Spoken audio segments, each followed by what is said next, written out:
John Kennedy. It is more an effort to teach you to read your own newspapers, things that are pertinent to all those assassinations. We'll talk about them this week. We won't go back to the past. We'll start with this week's news that was in your papers pertinent to each of these assassinations. But I think you should take down pencils. If I mention book titles or names or dates or newspaper dates that you can look up in the library, I don't want you to believe what I am saying necessarily. I want you to look for yourself and begin to see for yourself, because it is all there. You know, we talk about the news not giving us information, and yet there's a tremendous amount of information. Even with all that's withheld, just get a picture of what's going on in this country if you begin to see it right. Right. I know. I have a new way I read my newspaper. Really? It's surprising the number of things that you pick up that you do that I didn't ordinarily. I'll know that you're really hooked when you sit down with a scissors and a pencil and read your newspaper and a stapler. I was watching you read your back paper page is always stapled to the front page, and except the Monterey Herald, they put the news from first to second page, and it always bothers me because they're back to back. But the other, the Chronicle, the Mercury, I take 6 papers a day. I used to take 8.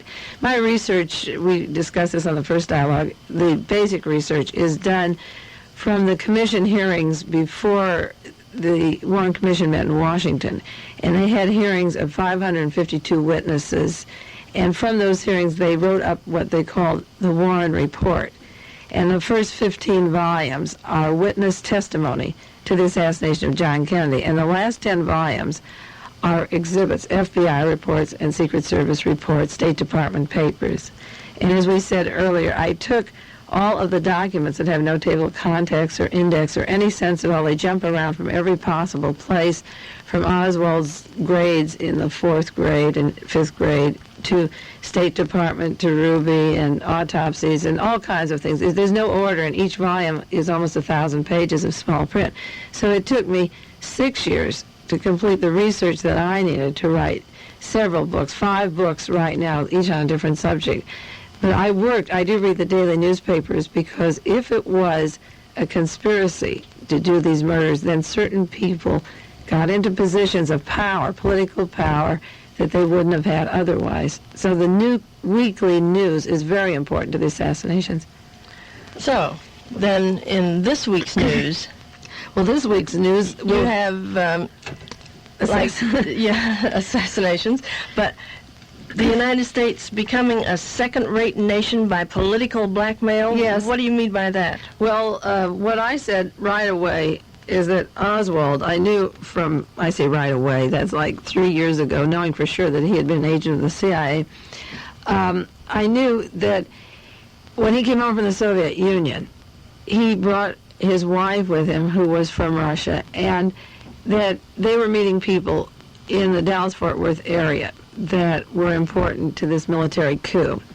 And the minute Oswald was killed, the Soviet Union, Pravda and Izvestia said we knew all along he was an agent in the Soviet Union.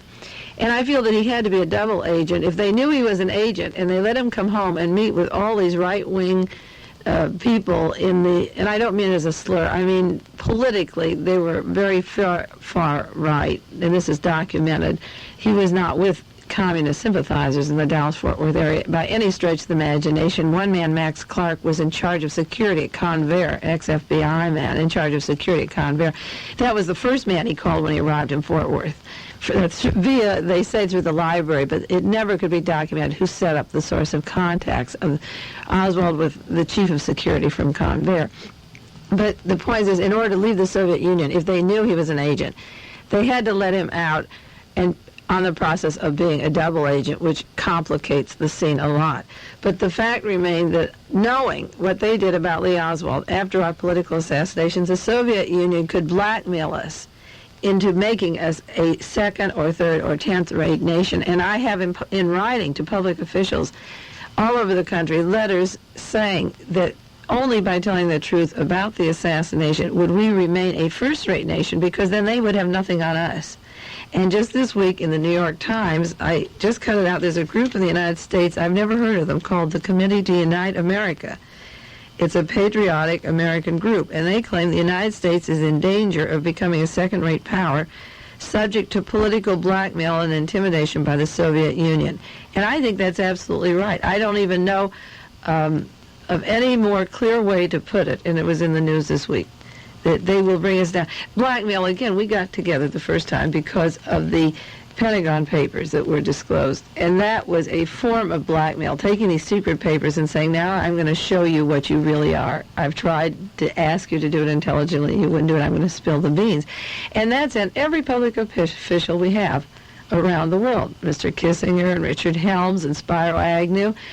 And everybody had to leave and make a peace overture for the first time. All the Paris peace talks, all the conversations on peace and getting along would not work. The minute this thing spilled out, we sent these people, Melvin Laird, all of them, to every country that was important to us.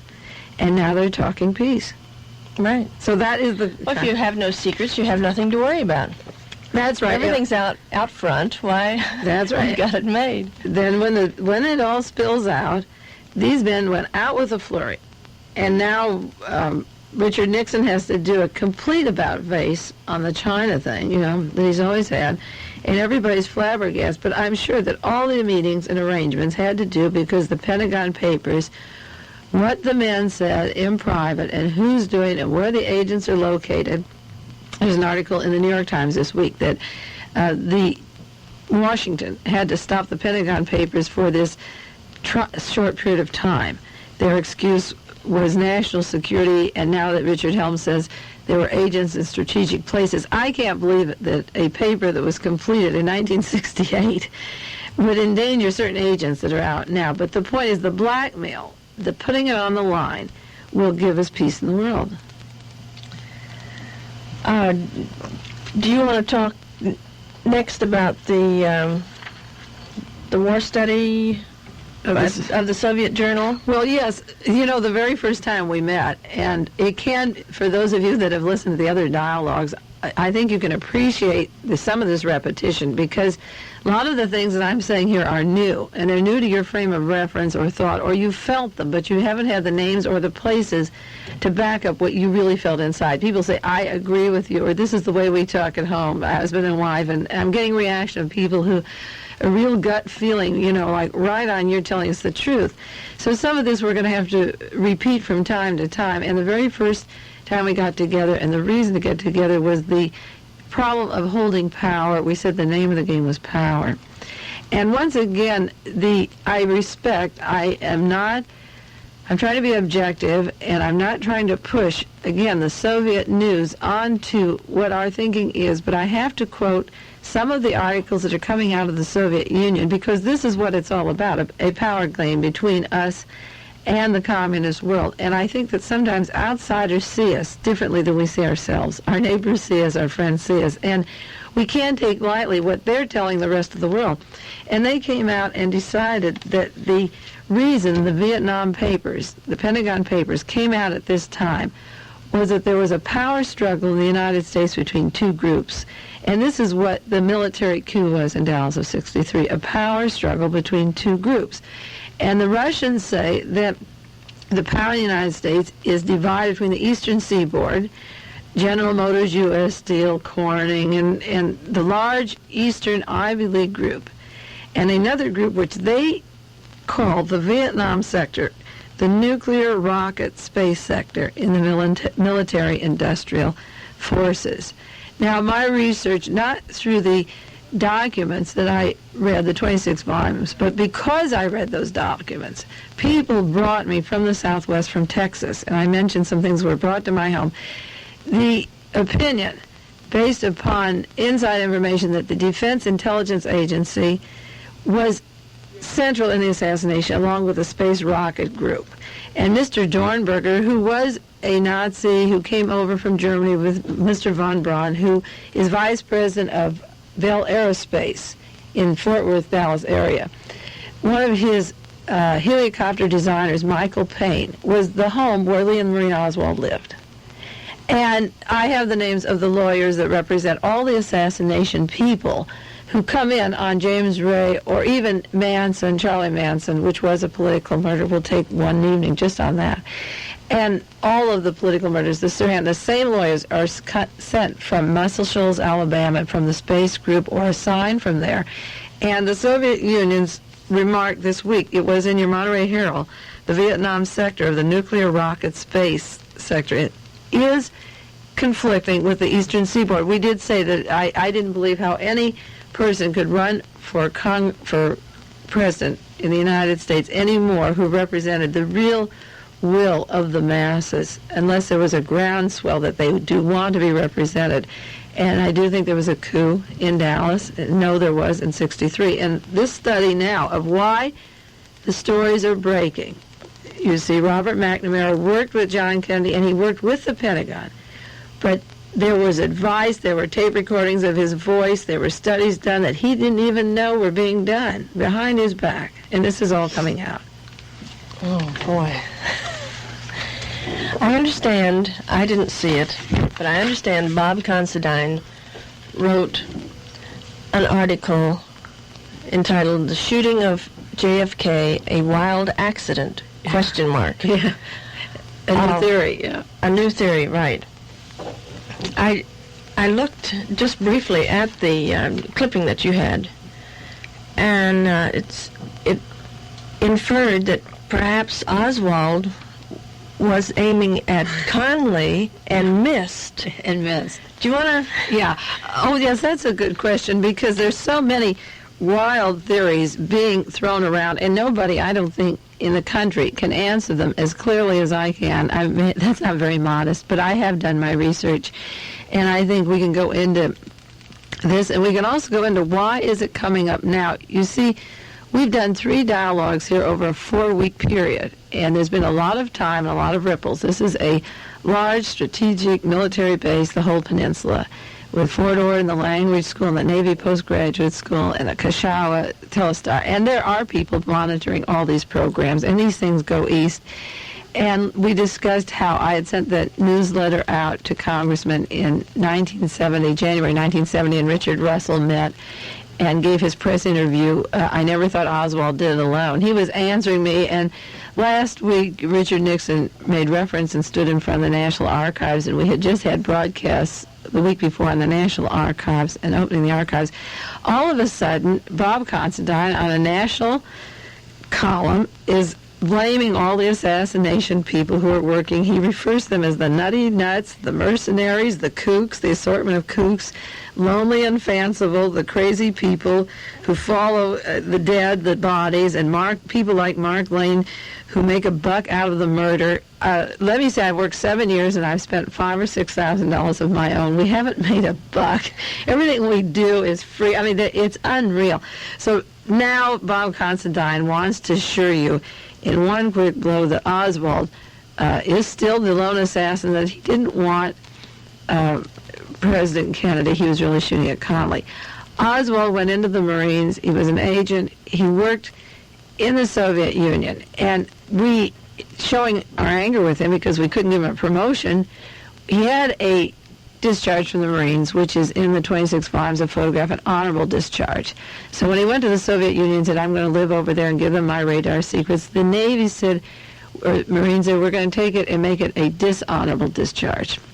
When Oswald came home, he was ready to go to the University of Texas right after the assassination the next semester and get back to his academic life, and he would be the decoy and be arrested, and then there'd be no evidence, and he'd be off and on his way. It didn't work out that way, and he turned into a patsy. But he did write to Governor Conley, and he had correspondence with Governor Conley. I want my discharge changed from dishonorable to honorable. Now, the letter was sent from Dean Andrews' office in New Orleans while he was still there. He was about to go back to Texas to live after the last jaunt to Mexico. Dean Andrews has colored files for certain clients. There was the pink and an orange hole, depending on which branch of the service. And he had an unusual color on the card file, Lee Oswald, but the complete filing cabinet of Dean Andrews immediately after the assassination was lifted and stolen. And that's I have a list of 45 or 50 pieces of direct evidence that have been destroyed or removed. The application of Oswald to Governor Conley has been destroyed. Whatever happened, and Dean Andrews went to jail for perjury in New Orleans in the trial with Garrison.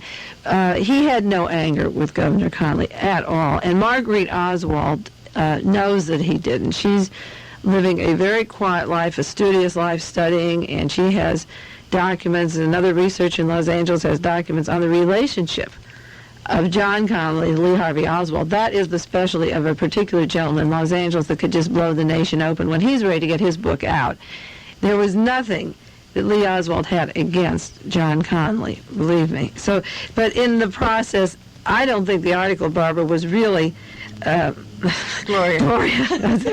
It wasn't really to say that he was shooting at him. It's the last sentence says that he was capper, that he was a lousy shot, and he really wanted. He admits he's a lousy shot, that he wanted John Connolly. But the whole article, and it's a long one, is to put down any researchers. Amazing. Yeah, but we're not going to fall for that. I mean, historically, John Considine will just be flat on his face because there's an ounce of truth in any sentence that he has written. Now, one thing I would like you to bring forth is, bring us up to date on James Earl Ray. Yeah, I think the alleged the alleged assassin. assassinated of Martin Luther King. You see, each week for the last 3 weeks, we've talked about what's in the news. The format is really what is in the news this week, like the Russian papers about blackmail and the balance of power in the country, or James Ray or the John Kennedy. And we'll go through these things. Each week there is something happening, and it's very important. James Ray had no trial, and he was told, if you'll say you're guilty, you'll get life in jail. And the government sent one of their lawyers to represent him. And he was caught in England, and right away he said, I'm guilty. He came home. He had a trial that lasted like 7 seconds. I'm guilty. Off he went. He did say to Mr. Huey, the writer, he sent out some letters implicating a conspiracy, and that was the end of that breath. And Ray has been he's been working with Bud Fensterwald in Washington and other attorneys, wanting to tell what happened at the time of Martin Luther King's death and who did it and who gave him his money and so forth. And it's a pretty heavy trip where he got the money, and other researchers have told me I know all about that. But James Ray, like all the other political assassins, has to be kept isolated. Sirhan, Jack Ruby, James Ray, all of them have to be in a room where nobody can see them or talk to them, because if the truth came out, if one person spilled the beans, the country would just topple if it could really get out in the news media. But James Ray's brother now feels that he has seen him locked up for 3 years, and he hasn't talked to another human being, and it's inhuman. And just coincidentally, 2 weeks ago, his brother was on a national TV show saying there was a conspiracy and James wants to tell you about it. Now, the brother is the manager of the States' Rights Party, a Mr. Stoner, who says he's the only candidate in America representing white people, that he wants all the blacks gassed and killed, and he's come out openly. He represents the white people. He's going to run for president, and his campaign manager is James Ray's brother. Now, James Ray is down in a prison in Tennessee. He's been isolated for 3 years. So this week, it was announced by the warden that James Ray, who is not allowed to mingle with other prisoners, he's been isolated under tight security, will be given the privilege of mingling and mixing with 343 other convicts. Now, the prison population is 40% black. And what you can imagine how popular James Ray, for killing Martin Luther King, is one thing. For his brother's position in the States' Rights Party is another thing. So now that he wants to talk, now that there's legal procedures and lawsuits in Washington to get the case open, and people are really working on it, and I keep saying, I've said on the air, and I keep saying to the black population, get out there and go to Tennessee, go around the jail, see what James Ray has to tell you. That is where your survival is. Well, by putting him out there, it's like a gladiator at the Roman Colosseum. This is a way to let the black people, 5 or 6, pounce on Ray, not knowing what they're doing, and then they can say, well, he didn't want to be isolated. I fear for his life, like Ruby's. I just don't think he's going to make it. I think this is just a good way to treat political prisoners. They did this in Soledad. There was a man that was very politically active and a Panther, and a young Cleaver coming up the line, and this is the origin of the trial of the Soledad brothers. And they have kept the men isolated in the grounds, the whites from the blacks, because of the high pitch of tension. So then one day they said, okay, you guys all go out and play together, have a good time. They went out, and some whites had a confrontation with a black. The guard shot 3 black men on the spot, the political men in the field. Then there was a repercussion where a guard was killed, and this is the origin of the trial, and there's been moved up to San Francisco, the Soledad brothers, where they let a confrontation come on the yard. Then they say to protect him from himself, we had to shoot. The men didn't have weapons or anything. They weren't going to kill those 3 leaders, but that's a good way or a good excuse to wipe them out in the system. A little drastic, but I guess it, I don't know. We talk about these ripples. We call them the Carmel ripples. I think they're so near the ocean. Getting a little bigger. I think they're getting bigger, and I think we're reaching a really broad base. We've had more comment from this show than anything we've ever done, and it's gratifying to see people sit down and take the time to write. And one person I know that wrote you said he was writing his 3 representatives in Congress and the House of Representatives. That's very gratifying to get people moved enough so that they will take action. Yeah, I think it's important to get people to. I really would appreciate, all of you, whoever your congressman is, and we've gone to this before, or your public officials, explain that here is this person that has done his research on all of these people, and the converging points, the attorneys, the power structure, the people representing them, and the associations they've had, where they've met, how they move. There's so many similarities crossing through that it should come to the national attention. I know it's going to, Gloria. We did a far-out show in San Francisco this weekend for hours and talked, and the calls came in and the responses, and I think the Carmel ripples, it all started here, but things like this Ray case, putting him out now in the field, you'll watch how I predict in my own home, and now I'm going to share it with you. History in the making. I can write to Robert Kennedy and say, go down to Dallas, Ruby just went into a hospital and he's going to die now. Go down and see him because your life is dependent upon what Ruby knows. And he was skiing up at Aspen Christmas holidays and didn't go down, and Ruby was dead January the 2nd, right after the Christmas holidays, and he was dead. And we'll predict, this is one of the things that I'm going to do with you like I do. I read the papers and I predict trouble for James Ray in Tennessee now. And nobody can say the system killed him because they say he wanted to get out of his cell. So he isn't wanting to talk to the 40% of the blacks down there. He wants his lawyers to get him into a court so he can tell what's happening. But if he wants to see somebody... Do you think that day will ever come? No. Well, I shouldn't say that. That's why we're here, isn't it? Right. We can't have that thought. Shall we move to Bobby Kennedy now? Yeah, well, for 3 weeks we've talked about Bobby Kennedy. It's absolutely fascinating in San Francisco to talk on the air because I could tell them how the San Jose Mercury and the Monterey Herald carried articles on Robert Kennedy and the lawsuits in Los Angeles with the double guns and the gun that was thrown away, the one that the bullets matched in Robert Kennedy and 2 people in the Ambassador. That gun has been thrown away by the police department right after Robert Kennedy's murder. And people in San Francisco were just totally unaware of a lot of these things happening because the Chronicle just isn't covering those stories. But we've been talking for 3 weeks about the Barbara Blair assertion that Mr. Dwayne Wolfer is not fit to be the criminologist in Los Angeles, that he tampers with evidence, aids the prosecution, and doesn't come forth. So as we talk about Bobby Kennedy, the news break, the suit against Evelyn Younger, our Attorney General, and Mary Orty, who wants to run for president, the news break of the lawsuits in Los Angeles should have taken Lifetime Newsweek. The mishandling of the weapons, it should have taken the country by storm. You would think that would have just canceled out everything else. It's even on the AP and the UP wire. But no, when I opened Time magazine this week, I was anxious to see, are they covering the Bobby Kennedy? There's a picture of Bobby Kennedy on the floor of the Ambassador Hotel. And instead of putting it under news or political news or assassination department, which they could have, they have an article under behavior. And the title of the article is The Victim Guilty. A psychologist, Richard Evans, in Houston, Texas, said that the victims of political assassinations are seeking assassins, that they're guilty of searching out assassins, that they shape crimes.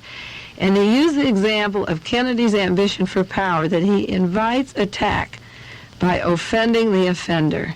Now, that isn't switching it around. If a person in public life is vulnerable, and he is, Gloria, he is vulnerable, why isn't anybody shooting Richard Nixon or Spiro Agnew or Henry Kissinger? Be on the left. That's right. Or Mr. Stoner of the state's rights. It seems to be a trend that public officials who want real power aren't being bumped off. So you see how the brainwashing continues. This week we're told that people who go into the Kennedy thing are kooks and nuts. We're told that Robert Kennedy asked for it. None of the real facts, none of the ballistic information that's available to the public is going into the mainstream of this country yet.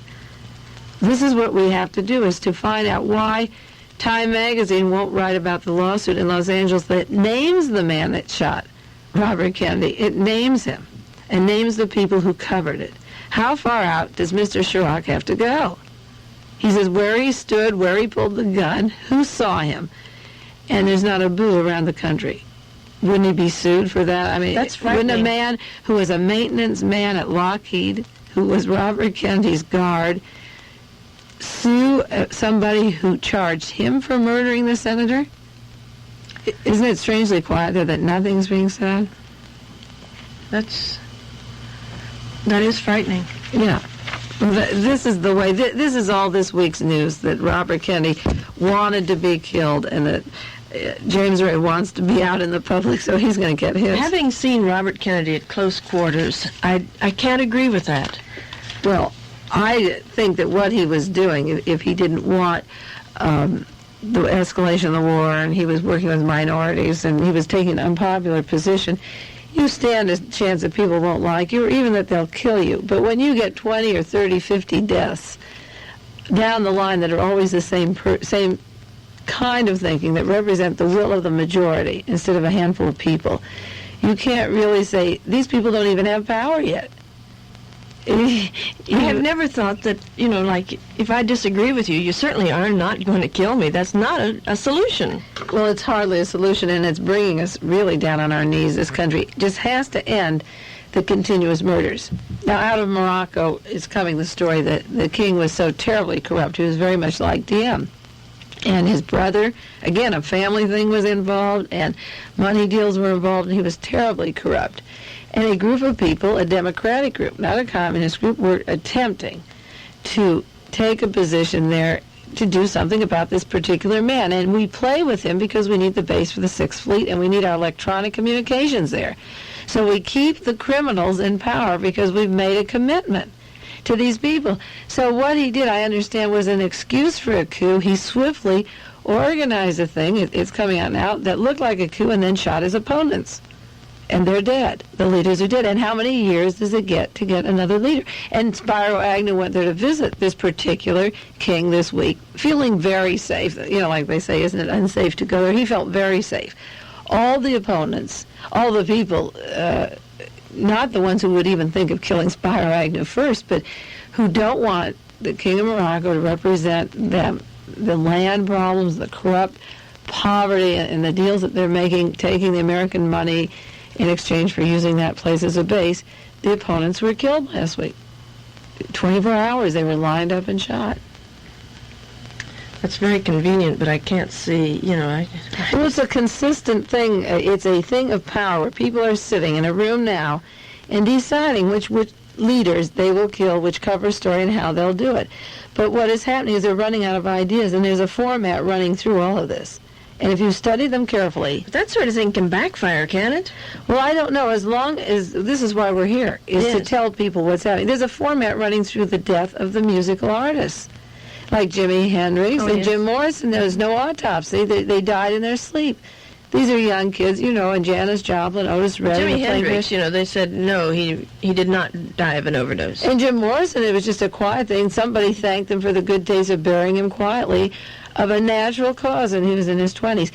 We could go another whole day on that subject. But if there's more, there's 5 or 6 or 8 or 10, and it's always the same kind, and there's no autopsy and there's no conclusion. You see, I'm using an example now of the musicians, where you take 4 or 5 and this is happening. You go on the political assassination where you get 30 or 40 deaths. and the same people are involved in the same pattern, then you have to know that you're out of coincidence, particularly where all the names are beginning to link. Right. Now we Should we go to New Orleans? Moving right along. Yes, let's go to New Orleans. New Orleans. Pick up Jim Garrison. Everybody's asking about Jim Garrison. I hate to start with today's news, and yet some people didn't hear the back news. Jim Garrison was arrested on a pinball machine, fixing up a pinball game. He has been trying to get the federal government off of his back for a long time, and the newest charge came from a Mr. Gervais who worked with Jim Garrison all the time. They were consistent and good buddies, and they worked on the Clay Shaw case. And Jim Garrison has accused him, wanted to sue him, and the police wouldn't let him. He put a charge of planting evidence against him. And the judge called in Mr. Gervais, and they spoke to him and said, is there any truth to the allegation KLRB, that Carmel. Jim Garrison has been threatened or intimidated? Were you threatened or intimidated? He said to Pershing Gervais, the government's witness against Jim Garrison, on the pinball charges, because Garrison said all of these things were planted against him, the federal government's after him. And they said no, they were not threatened or intimidated at all. They said that Mr. Gervais was introduced through an Internal Revenue Service agent in July 1970 to a Mr. Ball, and Gervais agreed to cooperate with the government in their investigation. July of 70, Mr. Gervais, who was working with Jim Garrison, was met by the Internal Revenue. Well, nothing scares anybody like the Internal Revenue. If they go into your back taxes, it costs you thousands of dollars just to prove you're innocent. You never get refunded back. Or the legal fees or anything, you just have to dig up all your old checks. And the Internal Revenue went to Gervais, who worked with Jim Garrison. And he agreed in July 70 to cooperate with the government against Jim Garrison. Gervais said, when you come up with nothing, we'll work together. They had come up with nothing against Jim Garrison. And he said, this is the quote, when you come up with nothing, then we'll work together. Now, Mr. Wall, who worked with Gervais, quoted Gervais as saying that his motive in agreeing to help the government to get this case against Jim Garrison was the imprisonment of his son in a North Vietnamese prisoner of war camp. Now, I'm quoting the New Orleans State's item, which I take every day. It's dated Friday, July the 9th, 1971. Mr. Gervais agreed to help the government in their case against Jim Garrison because of his motive was the imprisonment of his son in a North Vietnamese camp.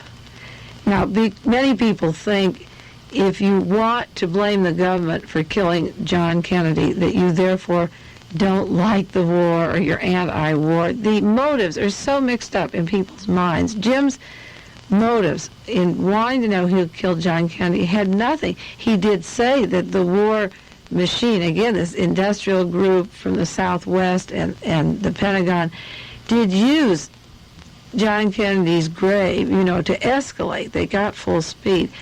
But a man is possible doing anything for his son. I'm not saying that's why he did it, but he says that his motive in doing what he did, in turning on Jim Garrison, was that he had a son who's a prisoner of war. Now, a person is possible, it's possible to be used if your child is a prisoner of war and you want to take a position. It is possible. It is atrocious to read this thing. It's shocking to me to take a personal family thing because your very basic motives are so personal, and to agree to put tape recorders or conversations or marked money on a man that you've been working with night and day and agreeing with up to that time. This is what happened in Nazi Germany. You could light the fire or think on your neighbor who was hiding a Jew to save your own child from being taken off. It's a very basic kind of thing, and this really hurts, but he has said it. I didn't, and he said this was his motive in cooperating with the Internal Revenue. I'm just going to let that sit there. Yeah, well, Jim isn't working on a reasonable level. There's an emotional thing here now, that a person is capable of doing these things for mixed motives.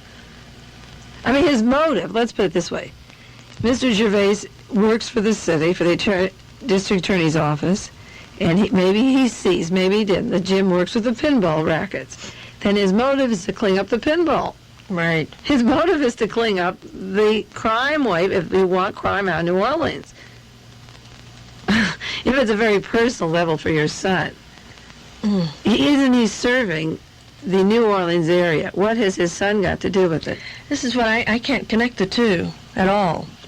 Well, this is the whole thing, that it's very confusing to people why Jim Garrison is in trouble now, or why people are trying to implicate his name, because all the charges are out against him that he's been up to some hanky-panky in New Orleans to break his credibility. When he corresponds with a charge and says, you lied, you planted, you know you did this or that, I'm suing you for arrest, the judge, as a ruling, you can't arrest them because they arrested you first. And it was thrown out. So there's where Jim sits right now, Jim Garrison. And I guess the minds of America will have to believe that he isn't credible. That how can he handle this? How, when evidence comes in the otherwise, like I read to you, it's only in the New Orleans paper. It seems to me that it's just too late, you know. Lord, don't say that. No, I don't mean giving up hope too late. Yeah. You know, like they're doing this a little late. Aren't they trying to break down his credibility? No, they've done a good job. You know, I think at least 30 people have asked me about books, or I mentioned his book, and the bookstores don't want to carry it. And in the San Francisco area, I mentioned a book by Jim Garrison called Heritage of Stone, and people didn't even know it was out. And these are people that are listening to the program because they're knowledgeable at a certain base to begin with. And there's no advertising of the book. There's no promotion. It's selling. But it isn't late to try and break him down. It's never late. Even Martin Luther King, you know, after he was dead, they tried to smear him and say that he was chasing with other women and break him down. In fact, I brought in here, I don't know how many people in this country are aware of a book by John Williams called The Man Who Cried I Am. And it was a novel, but it was a very serious novel, and it was about a plan called the King Alfred Plan to exterminate all blacks in this country. And it was supposed to be based upon a document sneaked out of the government like the Pentagon Papers. And it is a very heavy plan, and nobody knows if it was fiction or fact, and it goes into the killing of Malcolm X because he received this plan. And I have copies of the King Alfred Plan, and it was in the novel, but you don't really know whether John Williams made it up to warn black people that we're in trouble or not. But I pulled out the plan this week apropos of something. Sammy Davis Jr. was photographed with Richard Nixon taking a new role in the government. He has been positioned on the National Advisory Council on Economic Opportunity. And there's a picture with Richard Nixon. Well, about 2 months ago on Black Journal, I saw Sammy Davis, and he said he had done the Uncle Sam trip, the white trip. He had been with the mafia type in Vegas. He had married the white woman. And he wanted to help his brothers. He realized that they were in trouble in this country, and he was going to change his whole image and do his own thing and come forward now and try to help the black people where it was really at, because he realized now so many people have been killed and put under that he wanted to identify with where they had been and where they're going. Well, the King Alfred Plan mentions, among other things, and I bring this up now because it has to do with smearing Garrison. It says the plan under the Justice Department mentions that we will have dossiers compiled on the leaders of all the organizations, and it lists 12 of them, black organizations in the country. And they will be studied in Washington. And in this, much will be contained in these dossiers, and our threat to reveal that material has considerably held in check the activities of some of their leaders. Leaders who do not have such usable material in their dossiers have been approached to take government posts, mostly as ambassadors or primarily in African countries. Now, what the plan says, they would eliminate a lot of the black leaders, and the others they keep dossiers on. And I'm sure they had dossiers on Martin Luther King, because as soon as he was dead, J. Edgar Hoover had all of his extramarital activities. But then Martin Luther King took this big break and went international. He was national and was reaching out to other shores. He wasn't afraid of the blackmail. But even after death, it wasn't too late, because every time you read about Martin Luther King, it's about those extramarital activities. It's constantly in this. And maybe when I mention that, you people will read your papers differently and see what is happening. So even after death, they smear. They smear Robert Kennedy and his extramarital activities, that was in the news recently, and we'll go into that. That's another whole day's talk. And interesting, too, because, again, blackmail keeps public officials, I said that the blackmail on Robert Kennedy's activities kept the Kennedy family from really going into who killed John Kennedy. And eventually, these blackmails, if they keep the people quiet, they still kill them anyway. So Garrison, they will smear him to the grave and thereafter. So it's never too late. His name is not so recognized in this country that people don't believe the smears yet. They believe the smears more than the way he served the country. It's hard to believe that. Did you know about the King Alfred plan? No, I did not. You've never read it? No, but I would. I'll make a copy of it. Do you want a copy? Yes. I'll get one made for you. It's if any of you want to go to a public library, John Williams, The Man Who Cried I Am, it's in the back part of the book. The last 20 pages of the book has a copy. The whole book is a novel about a man working in the State Department in Europe who gets a hold of this plan, and the final solution is the vaporization. They refer to the blacks as objects, and the final solution is the vaporization of these objects.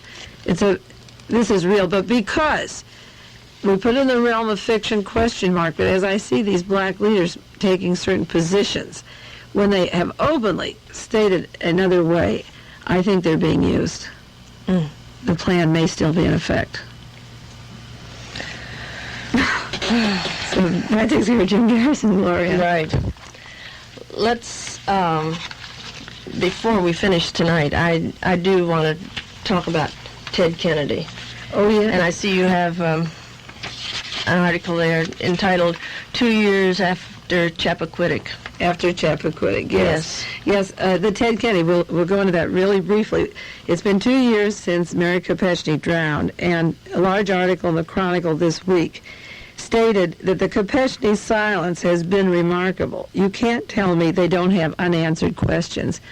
My listening audience, Gloria, I hope that you will see as we go on with these, if we meet every week, everybody is talking about unanswered questions. I have the answers because I think I know who gave Robert Kennedy the concussion. I know that Mary Kopechne was dead in the back. Ted Kennedy. I'm sorry. Yes. There's so many Kennedys. I've got 3 of them I'm working with now.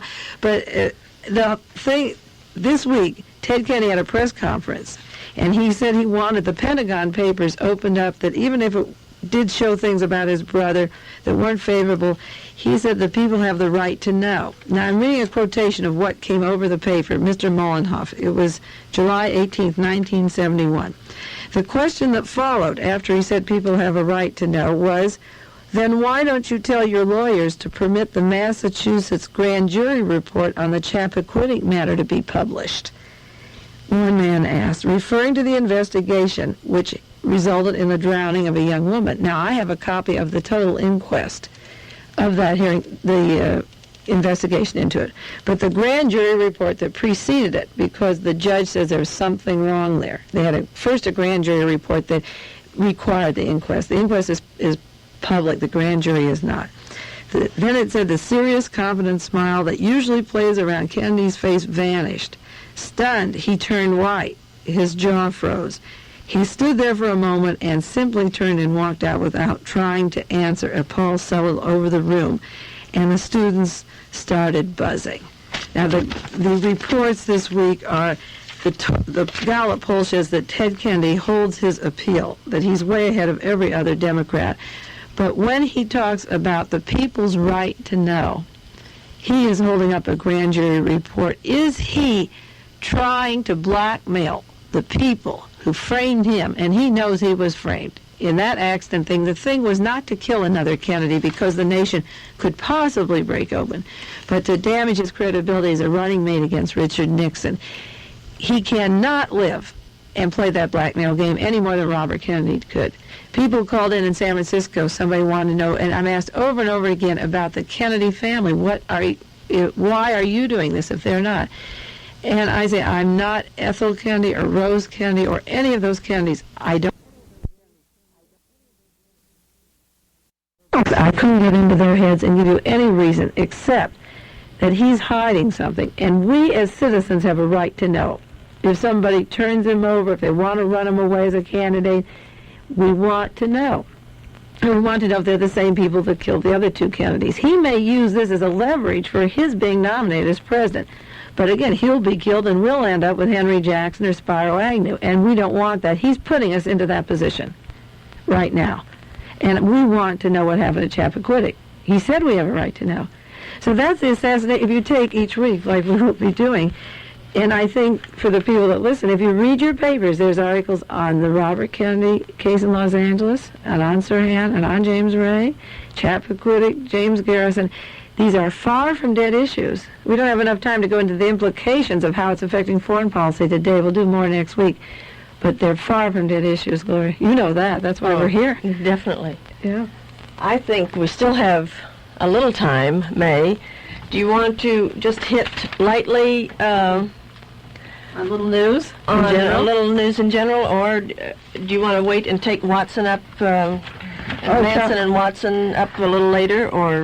Yes, someday I would like to talk seriously for one whole program on the Charlie Manson murder, because it was a political murder. And it was, this young boy, Tex Watson, was one of the brightest boys in the Texas school system. And he was a regular churchgoer, and he was an athlete with a high school record that broke all records in the state of Texas. And Charlie Watson was the man who killed everybody in the house at Sharon Tate's house. And he says he did. And he was the one who knifed all these people. He's going to say the girls didn't do it. He hasn't come to a trial. Charlie Manson has been found guilty through a trial that cost Los Angeles $1 million. Charlie Manson has been found guilty of masterminding the Sharon Tate murders, and the man who did the actual stabbings and the killings, the church boy, the American image of the student, the religious boy, the fair-haired establishment boy, did all the killings.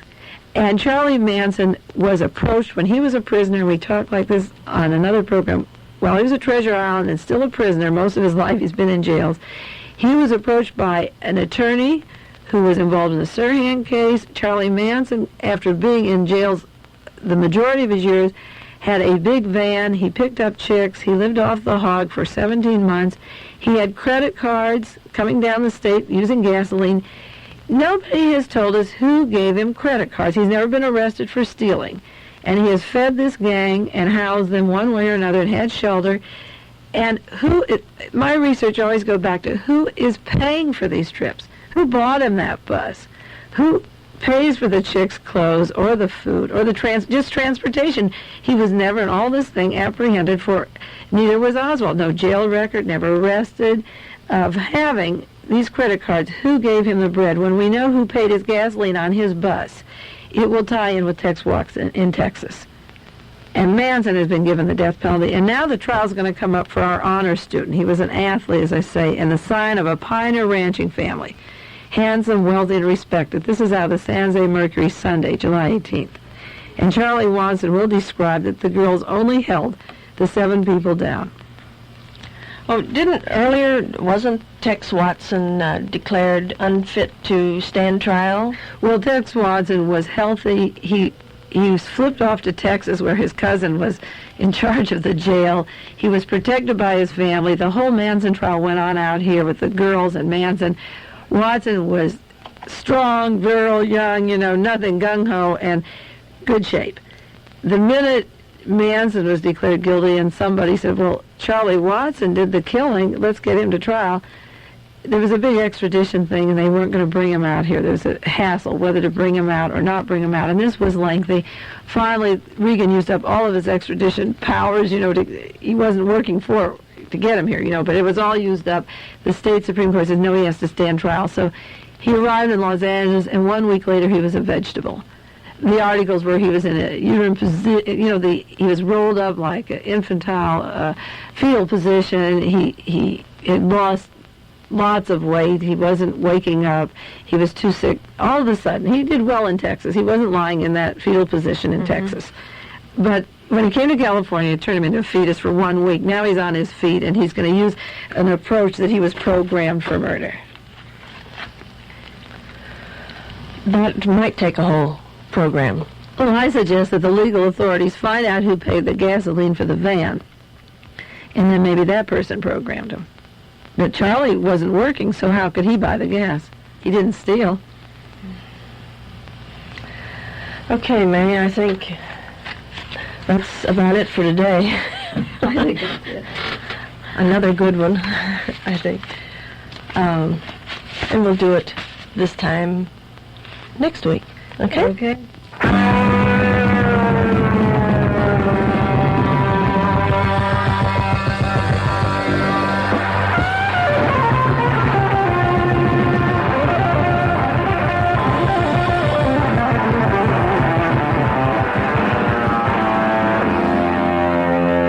You've been listening to Dialogue.